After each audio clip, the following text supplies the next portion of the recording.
Spiritual life നിൽക്കുന്ന ആൾക്കാർ ഭയങ്കര ഡേഞ്ചറാണ്. നിങ്ങൾ നോക്കിയും കണ്ട് സംസാരിക്കുക, നോക്കിയും കണ്ട് പെരുമാറുക. കാരണം എന്താ, അവർ ഒരാളെയും വേദനിപ്പിക്കാതെ ഒരാൾക്കും ഒരു ബുദ്ധിമുട്ടുണ്ടാക്കാതെ മാറിയിരിക്കുന്ന ആളുകളാണ്. അവരുടെ കൂടെയുള്ള എനർജി ഏത് ലെവലാണ് നമുക്ക് പറയാൻ പറ്റില്ല. ആ സ്പിരിച്വലായ ആളുകൾ തൊട്ട് കഴിഞ്ഞാൽ അവരായിരിക്കില്ല ചിലപ്പോൾ പ്രതികരിക്കുന്നത്. അവരുടെ കൂടെ നിൽക്കുന്ന എനർജി ആയിരിക്കും. അത് ആര് വേണമെങ്കിലും ആവാം. ഇപ്പോൾ കൂടോത്രം ഉപയോഗിച്ചിട്ടോ അല്ലെങ്കിൽ ബ്ലാക്ക് മാജിക് ഉപയോഗിച്ചിട്ടോ മറ്റേതെങ്കിലും ലെവലിൽ നമ്മളൊരാളെ തകർക്കാൻ വേണ്ടി വരുമ്പോൾ നമ്മുടെ സ്പിരിച്വൽ പവർ നമുക്ക് തിരിച്ചുപയോഗിക്കാം. അതൊരു അസ്ത്രമാണ്. അത് അത്രയും വർഷം നമ്മൾ സമ്പാദിച്ച് നമ്മൾ ക്രിയേറ്റ് ചെയ്ത് നമ്മൾ ഭഗവാനെ വിളിച്ച് ഭഗവതിയെ വിളിച്ച് നമ്മൾ ഡെവലപ്പ് ചെയ്തെടുക്കുന്ന ഊർജ്ജത്തെ നമ്മുടെ ശത്രുവിന് നേരെ നമുക്ക് പ്രയോഗിക്കാം. ശത്രുത മനോഭാവം നമുക്ക് വേണ്ട. പക്ഷേ ശത്രുവായിട്ട് തന്നെ കാണണം. ശത്രുവിനെ അല്ലെങ്കിൽ എന്ത് പറ്റും? റോഹിൻ ചേട്ടാ, സ്പിരിച്വൽ ലൈഫ് എന്ന് പറഞ്ഞ് ജീവിക്കുന്നവർ എല്ലാവരും ക്ഷമിക്കാൻ യോഗ്യതയുള്ളവരാണെന്നാണ് പൊതുവെ ഉള്ളൊരു വെപ്പ്. അതായത് സ്പിരിച്വൽ പേഴ്സൺ ആയിട്ടുണ്ടെന്നുണ്ടെങ്കിൽ പൊതുവെ എല്ലാ കാര്യങ്ങളോടും ക്ഷമ വേണം, നമ്മൾ ദേഷ്യപ്പെടാൻ പാടില്ല, അങ്ങനെയൊക്കെ പലരും പല രീതിയിൽ ജഡ്ജ് ചെയ്യുന്നുണ്ട്. സത്യത്തിലൊരു സ്പിരിച്വൽ പേഴ്സൺ എന്ന് പറയുമ്പോൾ സ്പിരിച്വൽ ലൈഫിൽ ക്ഷമിക്കാനുള്ളതാണോ? സ്പിരിച്വൽ ആവുക എന്ന് പറയുന്നത് നമ്മളെ ദ്രോഹിക്കാൻ വരുന്നവരോടും നമുക്ക് വേദന തരാൻ വരുന്നവരോടും ക്ഷമിക്കുന്നതല്ല. അങ്ങനെ ക്ഷമിച്ചു കഴിഞ്ഞാൽ അത് നമ്മുടെ മരണത്തിലോട്ട് എത്തും. ഇപ്പം നമ്മളൊരാളെ ഉപദ്രവിക്കാൻ വരുന്നു, നമ്മളൊരാളെ തല്ലാൻ വരുന്നു, നമ്മളൊരാളെ കൊല്ലാൻ വരുന്നു, നമ്മുടെ ജീവിതം നശിപ്പിക്കാൻ വേണ്ടി ഒരാൾ വരുന്നു. നമ്മളവിടെ ക്ഷമിച്ചിട്ട് എന്തായാലും നമുക്കൊരു പ്രവൃത്തി, നമുക്കൊരാളെ വേദനിപ്പിക്കാനോ നമുക്കൊരാളെ ഉപദ്രവിക്കാനാണെങ്കിൽ നമുക്ക് അയാളോട് ക്ഷമിച്ച് നമുക്കൊരു നന്നാവാം. നമ്മളിവിടെ തെറ്റുകാരണം എന്താ പറയാമോ? സ്പിരിച്വലായിട്ട് നിൽക്കുന്ന ആളുകൾ അവർ ഭയങ്കര ശാന്തരാണ്, അവർക്ക് വേറെ പ്രശ്നങ്ങളൊന്നുമില്ല, അവരാരും ഉപദ്രവിക്കില്ല, അവരാരും അങ്ങനെയല്ല. അവർ മനുഷ്യരാണ്. അവരുടെ ജീവിതത്തിലെ ഏറ്റവും മോശമായ അവസ്ഥയെ മറികടക്കാൻ വേണ്ടി അവർ പരിശ്രമിച്ചുകൊണ്ടിരിക്കുന്ന മനുഷ്യരെയാണ് നമ്മൾ സ്പിരിച്വാലിറ്റി എന്ന് വിളിക്കുന്നത്. അതിന് മറികടക്കാൻ അവർ മറ്റൊരു ഉപാധി എടുക്കുന്നു. ആർക്കും ശല്യമില്ലാത്ത, ആർക്കും ദ്രോഹമില്ലാത്ത ഒരു ഉപാധി എടുക്കുന്നു. അതിരുന്ന് പ്രാർത്ഥനയാവാം, ജപങ്ങളാവാം, മെഡിറ്റേഷൻ ആവാം, എന്ത് വേണമെങ്കിലും ആവാം. അവർ മനുഷ്യരാണ്. ഇവിടെ എന്ത് പറ്റും?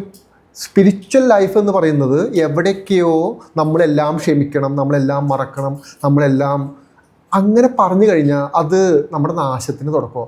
പലരും പറയുന്നത് ഇപ്പോൾ എവിടെയെങ്കിലും സ്വസ്ഥമായിട്ടിരുന്ന് ഒരു സ്പിരിച്വൽ ലൈഫ് കൊണ്ടുപോകുന്ന ആൾക്കാർക്കെതിരെ കല്ലെറിയാൻ എല്ലാവർക്കും വളരെ എളുപ്പമാണ്. കാരണം എന്താണെന്ന് വെച്ച് കഴിഞ്ഞാൽ നമ്മളൊരു അനീതി കണ്ടു കഴിഞ്ഞാൽ നമ്മളതിനെ എതിർക്കാൻ പാടില്ല, അല്ലെങ്കിൽ നമ്മളതിനെ ഉറക്കെ സംസാരിക്കാൻ പാടില്ല. എല്ലാം ജഡ്ജ്മെൻറ്റിലാണ് പോയിക്കൊണ്ടിരിക്കുന്ന കാര്യങ്ങളൊക്കെ. ശരിക്കും നമ്മൾ അത്രയും എന്താ പറയുക, ഒന്നും നമ്മൾ പ്രകോപിപ്പിക്കുന്ന രീതിയിൽ എന്ത് വന്നാലും നമ്മൾ പ്രതികരിക്കരുത് എന്നുള്ളതാണ് പൊതുസമൂഹം നമ്മളോട് പറയുന്നത്. പറയാതെ പറയുന്ന പല സത്യങ്ങളാണ് ഇതൊക്കെ. നമ്മൾ എന്തെങ്കിലും കാര്യത്തിനോട് റിയാക്ട് ചെയ്ത് പോയി കഴിഞ്ഞിട്ടുണ്ടെന്നുണ്ടെങ്കിൽ അപ്പം തന്നെ കള്ളസ്വാമിയാണെന്നുള്ളൊരു പേരും വീഴും. മഹാഭാരതത്തിലും രാമായണത്തിലും എല്ലാം കാണുന്നത് ദൈവങ്ങളാണല്ലോ. അവരെല്ലാവരും സ്പിരിച്വലാണ്. ഈശ്വരന്മാരാണല്ലോ നമുക്ക് സ്പിരിച്വൽ വേ കാണിച്ചിരുന്നത്. അവരെല്ലാം സ്പിരിച്വലാണ്. അവരെല്ലാം യുദ്ധവും ചെയ്തിട്ടുണ്ട്.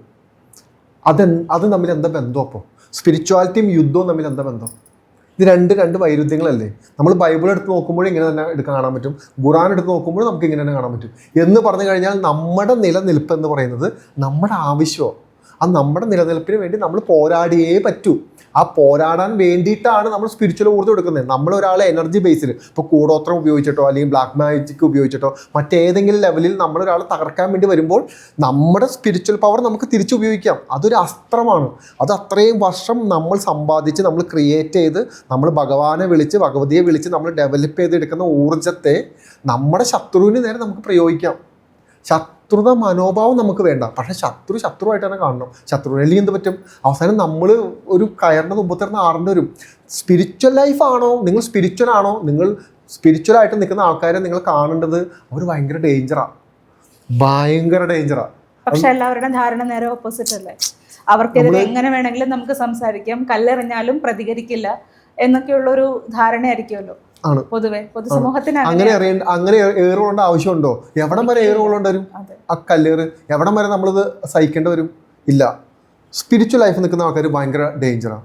നിങ്ങൾ നോക്കിയും കണ്ട് സംസാരിക്കുക, നോക്കിയും കണ്ട് പെരുമാറുക. കാരണം എന്താ, അവർ ഒരാളെയും വേദനിപ്പിക്കാതെ ഒരാൾക്കും ഒരു ബുദ്ധിമുട്ടുണ്ടാക്കാതെ മാറിയിരിക്കുന്ന ആളുകളാണ്. അവരുടെ കൂടെയുള്ള എനർജി ഏത് ലെവലാണെന്ന് നമുക്ക് പറയാൻ പറ്റില്ല. ആ സ്പിരിച്വലായ ആളുകൾ തൊട്ട് കഴിഞ്ഞാൽ അവരായിരിക്കില്ല ചിലപ്പോൾ പ്രതികരിക്കുന്നത്, അവരുടെ കൂടെ നിൽക്കുന്ന എനർജി ആയിരിക്കും. അത് ആര് വേണമെങ്കിലും ആവാം. നമ്മൾ ഈ കാണുന്ന ഇത്രയും എനർജീസ്, ഇത്രയും പോസിറ്റീവായ എനർജീസ്, ഇത്രയും ദൈവസങ്കല്പങ്ങൾ നമുക്കുണ്ട്. ആ എനർജീനെ വർഷങ്ങളോളം വിളിച്ച് വരുത്തിയിരിക്കുന്ന മനുഷ്യരാണ്. അവരൊരാൾ ഉപദ്രവിക്കാൻ പോകുന്നില്ല. സ്പിരിച്വലായിട്ട് നിൽക്കുന്ന ഏതൊരു വ്യക്തിക്കും അവൻ്റേതായ ദുഃഖങ്ങളുണ്ട്, അവൻ്റേതായ ഫ്രസ്ട്രേഷൻ ഉണ്ട്, അവൻ്റേതായ മാനസികാവസ്ഥയുണ്ട്, അവൻ്റേതായ ഇല്ലായ്മകൾ, അവൻ്റേതായ വേദനകൾ, ഇതെല്ലാം ഉള്ള മനുഷ്യർ തന്നെയല്ലേ. സ്പിരിച്വൽ ആവുക, ഇത് നോർമൽ മനുഷ്യരും സ്പിരിച്വൽ മനുഷ്യരും തമ്മിൽ എന്താ വ്യത്യാസം? അവനടിച്ചാലും സ്പിരിച്വൽ ഒരാളെ അടിച്ചാലും കല്ലെറിഞ്ഞാലും തല്ലിയാലും ചീത്ത പറഞ്ഞാലും ഇൻസൾട്ട് ചെയ്താലും പെയിൻ അല്ലേ. ഞാൻ പറയുന്ന ഈ പെയിൻ സഹിക്കേണ്ടതല്ല സ്പിരിച്വാലിറ്റി. നിങ്ങൾക്ക് പെയിൻ തരാൻ വരുന്ന ആളുകളെ നിങ്ങൾ ഡിഫെൻഡ് ചെയ്തേ പറ്റൂ, നിങ്ങൾ തടഞ്ഞേ പറ്റൂ. ഇല്ലെങ്കിൽ എന്ത് പറ്റും? സ്പിരിച്വാലിറ്റി നടക്കില്ല, നമ്മുടെ രാത്രി ഉറക്കവും നടക്കില്ല, ഒരു നേരത്തെ ഭക്ഷണം കഴിക്കാനും നടക്കില്ല, ഒന്നും നടക്കില്ല അല്ലേ. അപ്പോൾ നമ്മൾ എവിടെയോ തെറ്റിദ്ധരിക്കപ്പെട്ടു. സ്പിരിച്വൽ ലൈഫ് എന്ന് പറയുന്നത് എല്ലാം സഹിക്കാനും എല്ലാം ക്ഷമിക്കാനും, നമ്മൾ അങ്ങനെയൊന്നുമല്ല. അങ്ങനെ പറ്റില്ല ഗായത്രി ലോകത്ത്. ഞാൻ പറയുന്നതാണ് ശരിയെന്നാണ് എൻ്റെ ബോധം. എനിക്കറിയില്ല, നമ്മുടെ ഇന്നത്തെ സമൂഹത്തിൽ, നമ്മുടെ ഇന്നത്തെ കാലഘട്ടത്തിൽ നമുക്ക് അങ്ങനെ ജീവിക്കാൻ പറ്റില്ല. അല്ലെങ്കിൽ പിന്നെ നമ്മൾ വേറെ എങ്ങോട്ടെങ്കിലും ആരുമില്ലാത്ത സ്ഥലത്തോട്ട് നമ്മൾ പോകേണ്ടി വരും, കാട്ടിലോട്ട് കയറി പോകേണ്ടി വരും. ഒരു കാട്ടിൽ പോയി നമ്മൾ തപസ് ചെയ്യുന്ന സമയത്തും നമുക്കും അവിടെയും വരും ഈ പറയുന്ന ബുദ്ധിമുട്ടുകളും ഇതും. നമ്മളതിനെ നേരിട്ടേ പറ്റൂ. നമ്മുടെ ലൈഫിൽ നമ്മൾ പോകുന്ന വഴിയിൽ നമുക്കുള്ള തടസ്സങ്ങൾ നമ്മൾ നീക്കിയേ പറ്റൂ, നമ്മളത് മാറ്റിയേ പറ്റൂ. അതല്ലാതെ സ്പിരിച്വലായിട്ട് നിൽക്കുക എന്ന് പറയുന്നത് അവർ സാധുക്കളാണെന്നോ പാവങ്ങളാണെന്നോ ഒന്നും വിചാരിക്കരുത്.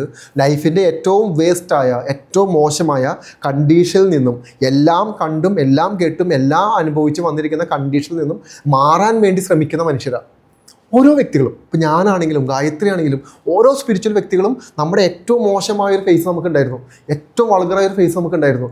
അതിന് എന്ത് ചെയ്യും? കൂടെ നിൽക്കാൻ മനുഷ്യരില്ല, കൂടെ നിൽക്കാൻ വീട്ടുകാരില്ല, കൂട്ടുകാരില്ല, നാട്ടുകാരില്ല, ആരുമില്ലാത്തൊരു സിറ്റുവേഷനിൽ നമ്മൾ ഇതുവരെ കാണാത്ത, നമുക്ക് കേട്ട് മാത്രം പരിചയമുള്ള, അല്ലെങ്കിൽ നമ്മുടെ സ്വപ്നങ്ങളിൽ മാത്രം നമ്മൾ കണ്ട് പരിചയമുള്ള ആ ഭഗവാനെയോ ഭഗവതിയോ ധാരണ ചെയ്ത് നമ്മുടെ വിശ്വാസമായി ബന്ധപ്പെടുത്തി, നമ്മുടെ ചൈതന്യവുമായി ബന്ധപ്പെടുത്തി നമ്മൾ സ്ഥാപിക്കുക, നമ്മൾ ജീവൻ നൽകി നമ്മുടെ കൂടെ നിർത്തുക. ആ എനർജിയോടെ നമ്മൾ പ്രാർത്ഥിക്കുക, അല്ലാതെ വേറെ എന്താ ഓപ്ഷൻ? മനസ്സിലാവുന്നില്ല. അപ്പോൾ അത് ഭയങ്കര ഡേഞ്ചറാണ്. ഏതൊരാൾക്കും നമുക്കിത് ഡെവലപ്പ് ചെയ്യാൻ പറ്റും. സ്പിരിച്വലായിട്ടുള്ള ആളുകൾ അവരുടെ വഴിക്ക് ജീവിച്ചോട്ടെ. നിങ്ങൾ ഉപദ്രവിക്കാൻ വരുന്നുണ്ടോ, നിങ്ങൾ മാനസികമായി തകർക്കാൻ വരുന്നുണ്ടോ, നിങ്ങളിത്. ചില വീടുകളിൽ ഭാര്യ ഭർത്താവ് എന്ന് വിചാരിക്കുക, ഭാര്യയ്ക്കോ ഒന്നും ജപിക്കാൻ പാടില്ല, വിളക്ക് കത്തിക്കാൻ പാടില്ല, മറ്റൊരു കാര്യം ചെയ്യാൻ പാടില്ല, ഭർത്താവിന് ഇഷ്ടമല്ല. പുള്ളി സ്പിരിച്വലൊക്കെയാണ്, പക്ഷേ ഭർത്താവിന് ഇഷ്ടമല്ല. അത് എന്ത് മാനസികാവസ്ഥയാണ്? ഇവിടെ എന്താ പറഞ്ഞാൽ ഇവിടെ അടിമത്തമാണ്. അത് വീട്ടിലുള്ള ഒരാൾ തീരുമാനിക്കും, വിളക്ക് കത്തിക്കണോ, പ്രാർത്ഥിക്കണോ, അങ്ങനെ ചെയ്യണോ, ഇങ്ങനെ ചെയ്യണോ, അമ്പലത്തിൽ പോകണോ, അമ്പലത്തിൽ പോകണ്ടെന്നുള്ളത്. ഒരാൾ മാനസികമായി ഭ്രാന്ത് പിടിച്ച് തലയ്ക്ക് വെളിവില്ലാതെ അങ്ങോട്ടും ഇങ്ങോട്ടും കിടന്ന് ഓടുന്നതാണോ? ഏതെങ്കിലും അമ്പലത്തിലോ പള്ളിയിലോ പോയിരുന്ന് 10 മിനിറ്റ് ഒരാൾക്കും ശല്യമില്ലാത്ത 10 മിനിറ്റ് അദൃശ്യനായ ഒരു ദൈവത്തോട്, ദൈവം ഇല്ലാന്ന് തന്നെ വിചാരിച്ചോ? ഇനി ദൈവം ഉണ്ട് എന്നുള്ളത് അവൻ്റെ വിശ്വാസമല്ലേ? ആരെങ്കിലും കൂടെ ഉണ്ടാവണ്ടേ? നമ്മൾ ദൈവമില്ലാന്ന് പറയുമ്പോഴും ഈ ആരുമില്ലാത്ത മനുഷ്യർക്ക് ഈ പറയുന്ന ആൾക്കാർ പോയി കൂടെ നിൽക്കും, ഈ പറയുന്ന ആൾക്കാർ സപ്പോർട്ട് ചെയ്യോ? നമുക്ക് ദൈവമില്ല എന്ന് നമുക്ക് വേണമെങ്കിൽ പറയാം. പക്ഷെ ഓരോ മനുഷ്യരും അവൻ ദൈവമായിട്ട് കാണുന്നത് അവൻ്റെ കോൺഫിഡൻസിനെയാണ്, അവൻ്റെ വിശ്വാസത്തെയാണ്, അവൻ്റെ കഴിവുകളെയാണ്. അതിനെയാണ് പലപ്പോഴും നമ്മൾ എടുത്ത് നോക്കിക്കഴിഞ്ഞാൽ നമുക്ക് കാണാൻ പറ്റുന്നത്. അതവർ ചെയ്യട്ടെ, ആർക്ക ശല്യം ഇവിടെ? എന്തിനകത്ത് ഇറിറ്റേറ്റഡ് ആവണം? എന്തിനാ? ഇപ്പോൾ ഓരോ മതവിഭാഗത്തിൽപ്പെട്ടവരും ഓരോ ആളുകളും കാണുമ്പോഴും ഭയങ്കര ഇറിറ്റേറ്റഡ് ആവുന്നുണ്ട്. ഒന്നും വേണ്ട. ഞാൻ കാശിക്ക് പോയി കഴിഞ്ഞ ദിവസം, വാരണാസി പോയി. എൻ്റെ ഭയങ്കര ആഗ്രഹമായിരുന്നു. ഞാൻ ആ വീഡിയോയിൽ പറയുന്നത്, ഞാൻ ഇൻസ്റ്റാഗ്രാമിൽ ഒരു വീഡിയോ അപ്ലോഡ് ചെയ്തു, ഞാൻ കാവി ഇട്ട് നിൽക്കുന്നത്. അതെൻ്റെ ആഗ്രഹമാണ്. എനിക്ക് ഇവിടെ ചെയ്യാൻ പറ്റാത്തതെന്ന് പറഞ്ഞാൽ എനിക്ക് ചെയ്യാൻ ബുദ്ധിമുട്ടുണ്ടായിട്ടല്ല ഗായത്രി, അത് ഞാൻ കാവി ഇട്ട വസ്ത്രമായിട്ട് വന്നിരിക്കാൻ. പക്ഷേ ഇവിടുത്തെ ഒരു മനോഭാവം, നമ്മളോട് സംസാരിക്കുന്ന രീതി, പെരുമാറുന്ന രീതി, വസ്ത്ര സ്വാതന്ത്ര്യം പോലും മറ്റൊരാളുടെ ഇഷ്ടത്തിൽ നമ്മൾ എടുക്കേണ്ട അവസ്ഥയിലോട്ട് എത്തി. എല്ലാവരുടെ പ്രശ്നമല്ല, ചില ആൾക്ക് അത് കാണുമ്പോൾ ഭയങ്കര ബുദ്ധിമുട്ടാണ്. മനസ്സിലാവുന്നുണ്ടോ? അപ്പോൾ ഇതാണ് നമ്മളെല്ലാവരും ബോധിപ്പിച്ച് നമുക്ക് ജീവിക്കാൻ പറ്റില്ല. നിങ്ങൾ സ്പിരിച്വൽ ആവുക, ഒരാളുടെ സപ്പോർട്ടും വേണ്ട, ഒന്നും വേണ്ട. നിങ്ങൾക്ക് പ്രാർത്ഥിക്കാം, അതിന് പ്രാർത്ഥന പോലും ആവശ്യമില്ല.